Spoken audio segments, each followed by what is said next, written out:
Welcome to Down the Dopamine Hole, where random subjects are forced to hold hands until they get along, kind of like bad kids, and then tied together with a psychological concept, also kind of like bad kids. I am Dr. Amy Guertin. Amy's fine. Today we're going to talk about some interesting concepts, as we do with every podcast. Why? Because I'm ADHD and that's the way my brain works. Do you guys remember Polar Express, the Christmas movie with Tom Hanks? Apparently, that movie bombed, and I had no idea. My daughter and I used to watch that movie every year. People actually called it gross and weird and creepy. Critics said that it was too intense for children, and they said it was a horror movie and it was a nightmare. Wow. Basically, it was due to the hyper realistic CGI animation and the early motion capture technology.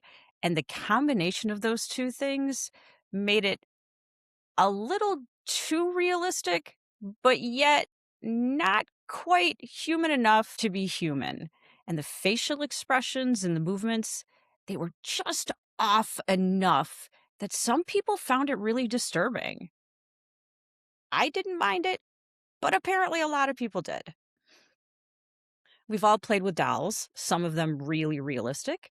Most of us have seen some version of really lifelike robots or realistic AI. Most of us have gamed in extremely lifelike environments.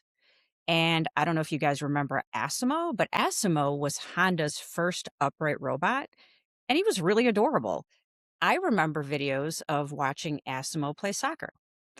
So the more realistic a robot gets, the more we like it, right? Kind of. In 1970, there was a Japanese robotics instructor. His name was Masahiro Mori, and he introduced a theory of the uncanny valley.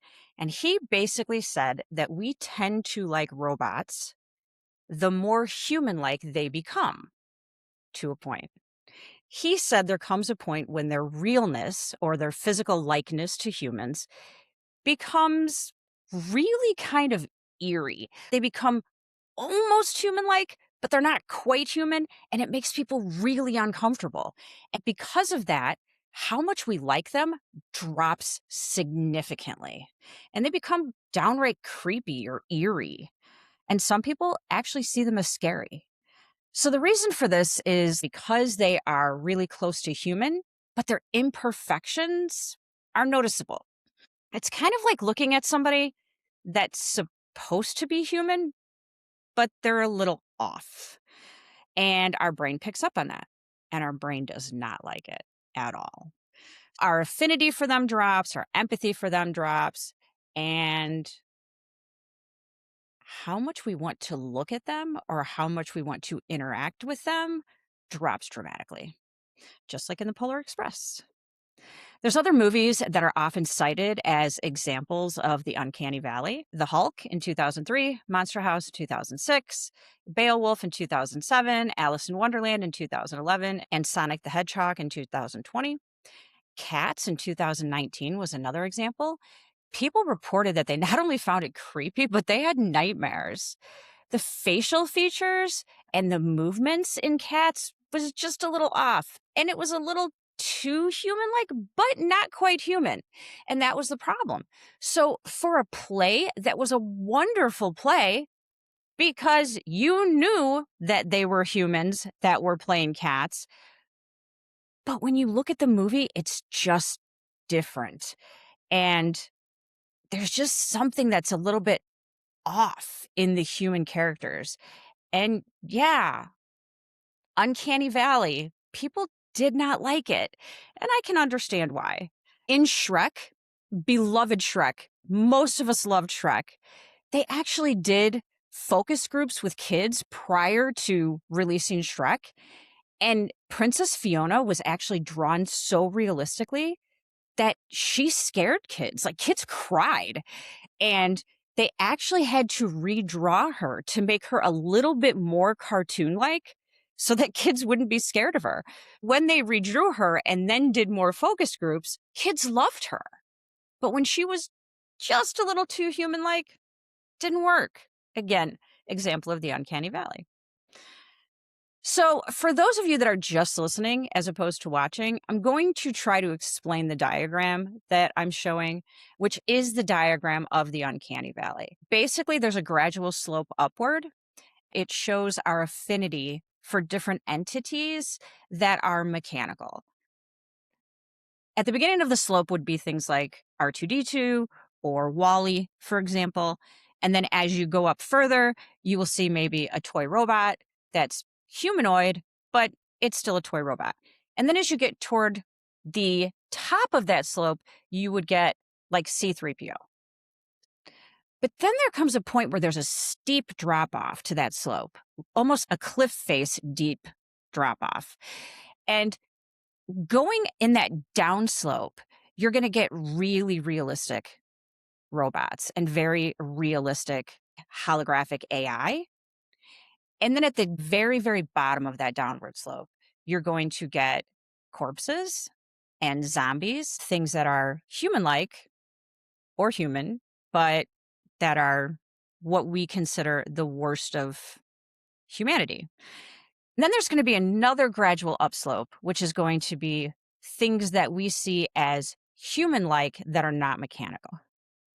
Dolls, stuffed animals, puppets. And then towards the top, you're going to have ill people. And then at the very top, you're going to have healthy people.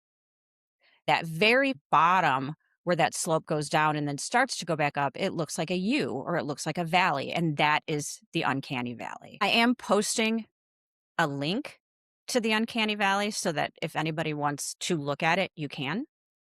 I do want to point something out though. Boston Robotics, who is one of the big names in robotics, developed a robot named Atlas. Atlas was not necessarily intended to be very human-like. Atlas was designed to do things like wear hazmat suits, so it could go test things in environments in which it would be more dangerous for humans to test in. The problem is Atlas kept falling over. And I've seen the videos and they are fabulous. They're really funny. So what ended up happening was they really focused on movement. They focused not only on balance and movement, but they focused on Atlas's ability to get back up if Atlas fell.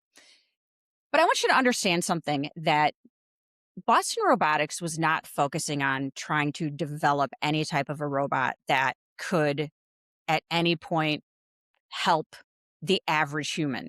They used DARPA funding. They were trying to, formulate some type of a robot that could help in testing or that could help in industrial type activities or tasks. They weren't trying to develop a robot that's eventually going to be in people's homes helping them. It wasn't meant to look realistic. It wasn't meant to move in a human-like way. The thing is, though, is that Atlas has 360-degree joints, and the way that it moves is really unhuman-like, and it tends to make people really kind of uncomfortable, and it tends to creep people out. I guess if you make a robot that's too human-like, it tends to make people uncomfortable. If you make something that looks humanoid, but it moves very unhuman-like, it also makes people very uncomfortable. So there really is no pleasing people. But Atlas can do gymnastics and it can also do parkour. So I personally think it's really cool. So what causes the uncanny valley in humans? Like, why do people get really upset when it comes to hyper realistic robots? There's actually three different theories. Two of them have to do with survival, which isn't surprising because it all comes down to evolution. And if you don't believe in evolution, that's fine. That's completely your option. I personally believe in science. But one of the theories is that there were multiple species of humans that all lived at the same time. There's a little bit of a debate about that. Some scientists believe that there were 6 other species that lived with Homo sapiens. Some believe that there were 5 other species.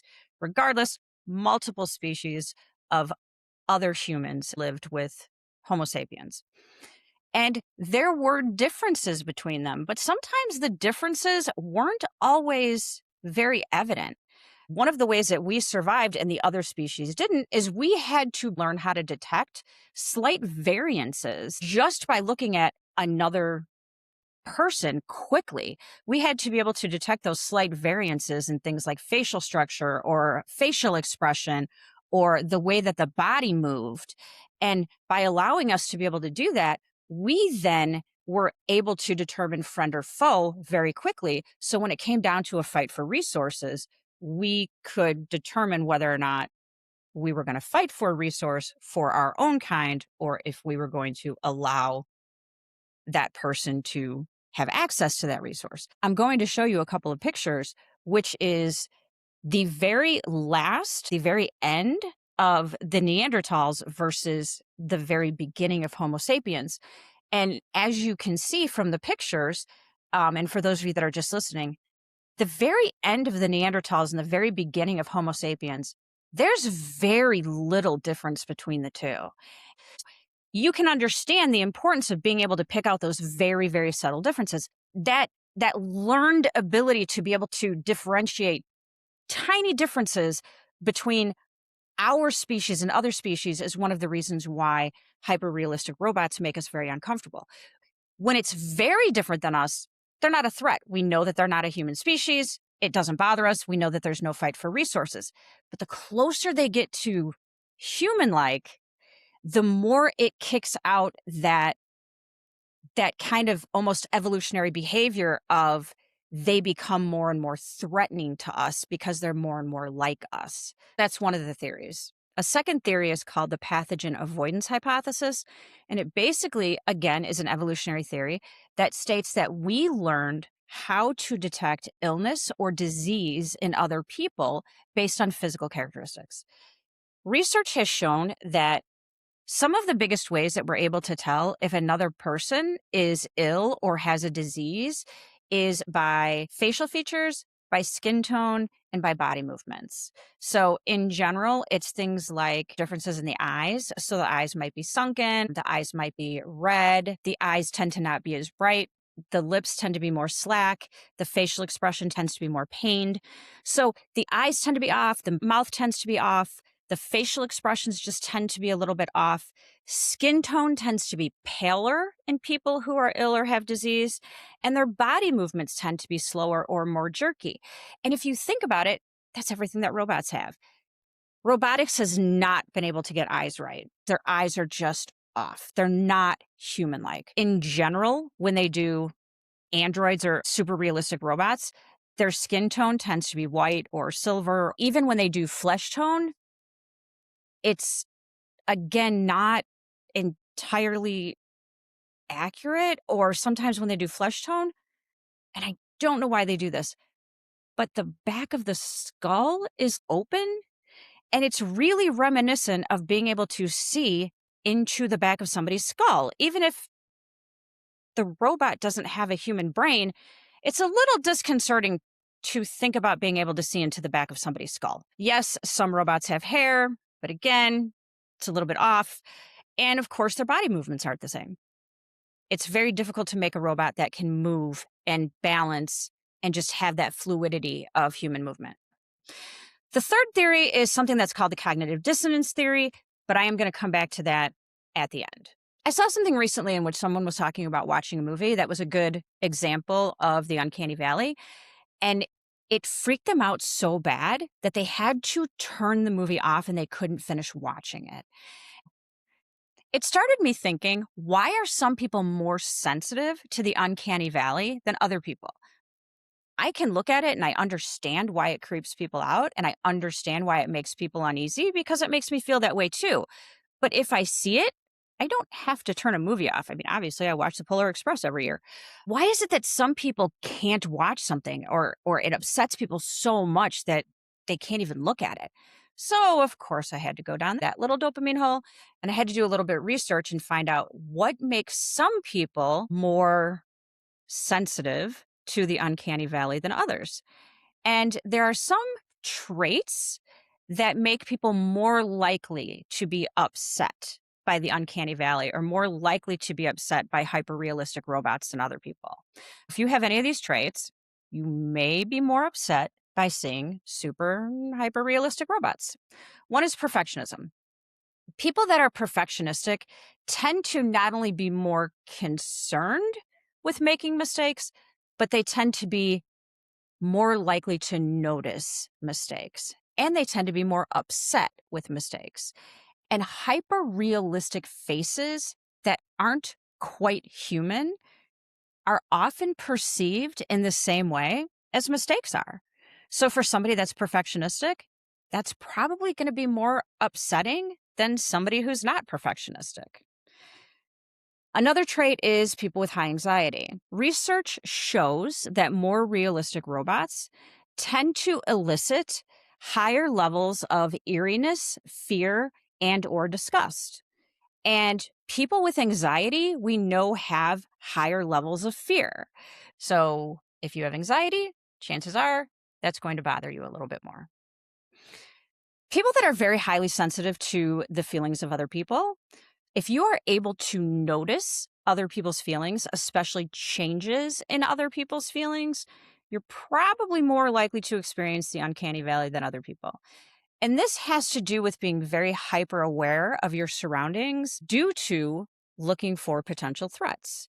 So there's people that tend to be more aware of the contradictions in behaviors of other people because they see it as a sign of a potential threat. It could be either slight changes in the behaviors of others, it could be contradictions in the behaviors of others, either differences in voice tone and facial expression, differences in facial expression and body language, any type of those slight contradictions in behaviors. There's certain people that are much better at picking those up than other people. And I am going to be very honest with you. Most of the time, those people that are able to pick up those things tend to be people that were abused because those slight contradictions in behaviors and those slight changes in behaviors were often precursors to abuse. That became a survival mechanism of being able to tell what somebody's mood was and when their mood changed because it gave them a slight bit of warning of what could happen. Another trait of people that tend to be more sensitive to the uncanny valley is religious fundamentalism. People that are highly religious and very conservative when it comes to religion, there's two beliefs that they tend to have that makes them have an issue with hyper realistic robots.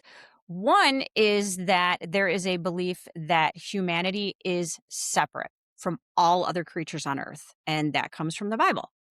If you're looking at humanity as being separate from all other creatures on earth, and then you have this very hyper realistic robot, it gets very close to that line of something that looks human is supposed to be separate from every other creature on earth. But what happens then when we are faced with something that looks remarkably like we do? That kind of goes into the whole cognitive dissonance theory thing, which I'm going to talk to you about in just a minute. The other thing is the concept of having a soul. And one of the things that we've been taught is that souls that, well, I guess it all depends on which pope you listen to and kind of what your own belief system is. But there's a lot of very religious fundamentalists that believe that only humans have souls and we have souls because we're the only ones that have true consciousness. But part of the issue is that we've talked about AI becoming a lot closer to having consciousness. So what happens if AI reaches consciousness? What happens to the concept of a soul? Do humans have a soul? Are humans the only ones with a soul? That can get kind of tricky. And there's people that's a very uncomfortable subject for them. The last trait is people that have a negative attitude towards robots. And this could be due to multiple reasons. It could have to do with things like in groups and out groups. In groups are the groups that we belong to. Out groups are everyone else. When people have very narrow in groups, their group could be, for example, I don't know, like for me, I could say my in group could be my generation, it could be my gender, it could be my race, it could be my profession, it could be, and I could have a very narrow in group. And if that's the case, then anybody that does not belong to my in group is my out group. And we tend to be much more biased towards our out groups than we are towards our in groups. And if you have a very narrow in group, chances are you have a lot more prejudices than you do if you have a very expanded out group. And people with a very expanded out group are people who Basically, kind of the whole human race is their in group. If the entire human race is your in group, then you're going to have a lot less prejudices than other people. So, people that have very narrow in groups, robots tend to be in their out group. They're going to have a lot more negative reactions. They're going to have a lot more biases. You could have somebody that had something negative happen with a robot, like, I don't know, watching Polar Express as a kid. That could have traumatized them. You could have somebody who was laid off because their job was replaced by a robot. There could be a lot of things that could happen that could cause some type of a general negative reaction to robots. But if that's somebody's viewpoint, then obviously they're going to have more of a sensitivity to the uncanny valley than other people. So, thinking about things like AI and cognitive dissonance theory, which, yes, I will still get to, I promise. Give me a moment. And multiple past incidents with students, because I am a college professor as well as a therapist, it all kind of made me start thinking about cheating students. So, hey, congratulations, students. If you are one of them, you made my podcast. Yay. All right. So, AI makes it a lot easier for students to cheat. We know this. Why do students cheat? And there's multiple reasons, whether they are high school students or college students, because I have worked with both. One is a desire to get ahead. Students have a lot of pressure coming from multiple different areas. One of the biggest ones is their parents.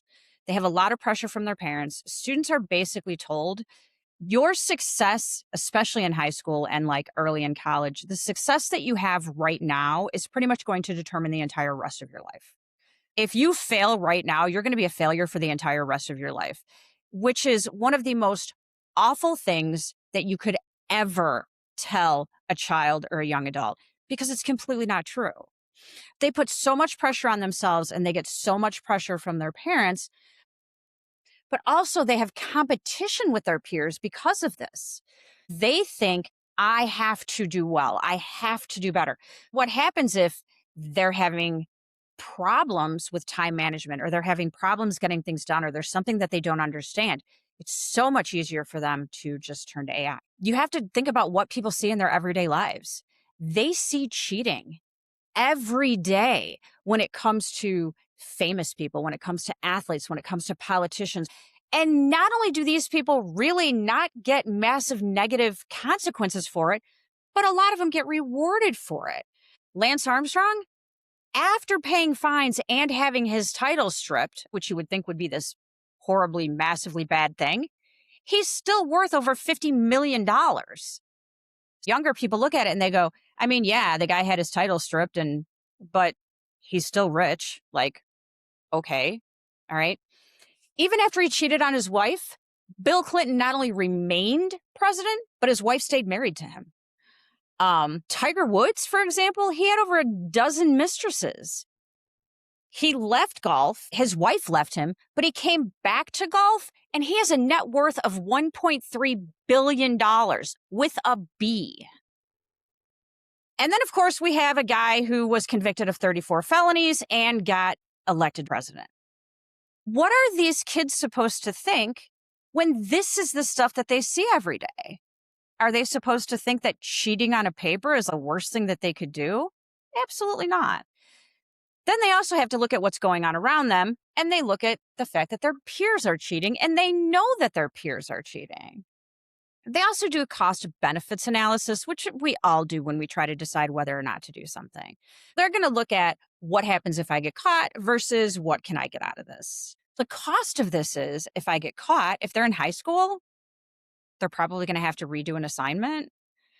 They may lose some points on an assignment, but in high school, there's so many assignments that they have to do that one assignment is not going to make a difference in their grade. And in college, they're probably going to get a warning or maybe a 0 on an assignment. Worse comes to worse, if they've never cheated before, they get an academic integrity report put in their file. But as long as they don't do it again, nothing happens. But if they don't get caught, they save a lot of time and they potentially do better. They get a good grade. Realistically, I do want to point out that teachers are getting really good at being able to figure out how to write assignments in a way that makes it really difficult for you to cheat. So thinking that I'm going to cheat and I'm going to save time and I'm going to get a better grade, Not necessarily the best way to do something. I'm just kind of warning you on that one.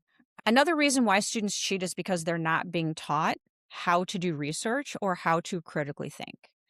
Unfortunately, a lot of students are being taught to tests and they're being taught to look up information without understanding what they're reading. They're not being taught to synthesize information. There's no critical thinking. There's just here, find this information, summarize it, write it here, turn it in. There's not as much learning that's happening as there is copying and pasting, I guess is a good way to put it. These are all motivations why students cheat, but it doesn't explain why they actually decide to cheat. Research has shown that one of the biggest reasons that students decide to cheat is something that's called perceived peer cheating, which basically means that they think that everybody else is cheating, so why shouldn't they? They overestimate how much other people are cheating. They actually feel that they're at a disadvantage if they don't cheat. They feel like they're violating social norms if they don't cheat. What do you do if your best friend asks you for homework assignment answers because they didn't get it done? Do you tell them no? Do you risk your friendship?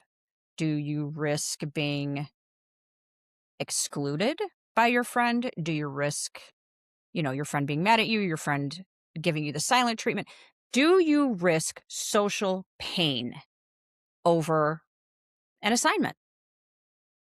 No, you don't. Do you risk getting a bad grade on something when you know that, quote, everyone else is doing it? No, you don't. That's kind of what ends up happening. That's kind of the thought process behind it. How do students justify this? I've been a teacher for a long time. I was in school for a long time. Research says they know that what they're doing is wrong. They know that they're cheating. They're not going to just sit there and think to themselves, I'm getting a grade that I don't deserve. That's rough. How do they deal with that? And how do any of us deal with doing something that we know is wrong? That leads me to talking about why we do some of the stupid things that we do. Before you say, wow, that word stupid's kind of harsh. Yeah, it kind of is. But I'm not taking myself out of the we aspect of that, because if you want me to start writing down all kinds of stupid things that I have done, I would be more than happy to, because there's a long, long list. We do really stupid things, and that is just the way that it is. I'm only going to talk about a few because, yes, we could talk about like podcasts upon podcasts of the stupid things that we do. I'm sure we probably will, but just one at a time. But I'm only going to talk about a few. And then I'm going to tie all of this together with what we talked about, cognitive dissonance theory. Example, fast food. You all know that fast food is bad for you, correct? Correct. But yet you all eat it. And by the way, if there's anyone out there that does not eat fast food, congratulations, you're a unicorn and you don't exist. So we all eat fast food, but we know fast food is bad for us, but we still do it. Okay. I won't even call you out. Have you ever had a friend that has been in a bad relationship for too long? Yeah, it happens. Have you ever had work that you need to get done, but you've put it off and put it off and put it off because there's something that's more interesting, more fun, more enjoyable to do? Yeah. Any of you that are out there that are ADHD, there's a reason why it's called ADHD procrastination. These are just three things that if you go through and you add anything that is even similar to this in your life, that list becomes very long. But there is something that explains all of these things. The uncanny valley, why students cheat, why we do some of the stupid things that we do. And it's called cognitive dissonance theory. Let me break it down. Cognitions are thoughts or attitudes or beliefs. Dissonance is a disharmony or a disturbance, or it's something that bothers you. What happens in cognitive dissonance theory is you have either two attitudes or two beliefs, or you have an attitude and a behavior, and those two don't match. Your two attitudes or your attitude and your behavior do not match. And because it causes you such distress, it motivates you to then change one or the other of them because that distress really hard to deal with. And often changing your behavior is really difficult. If changing our behavior was easy, we would eat like our 6 servings of fruits and vegetables a day, and we would floss twice a day, and we would exercise our 150 minutes a week, and we would do all of the things that we're supposed to do. But most of us don't even do that. If we can't even do the things that we're supposed to do to keep ourselves alive, how are we going to change our behavior when it comes to things that, like, I don't know, when it comes to things that doesn't have to do with saving our life? Changing our behavior is hard. You know what's really easy though? Changing our attitude. Changing our attitude is easy because a lot of times it really just has to do with lying to ourselves. Lying to ourselves? Yeah, it's pretty easy. Going back to the uncanny valley, we have an attitude of what it means to be human. We have a belief of what it means to be human. And then we have this hyper realistic robot. And we know that certain facial expressions, these things mean certain emotions.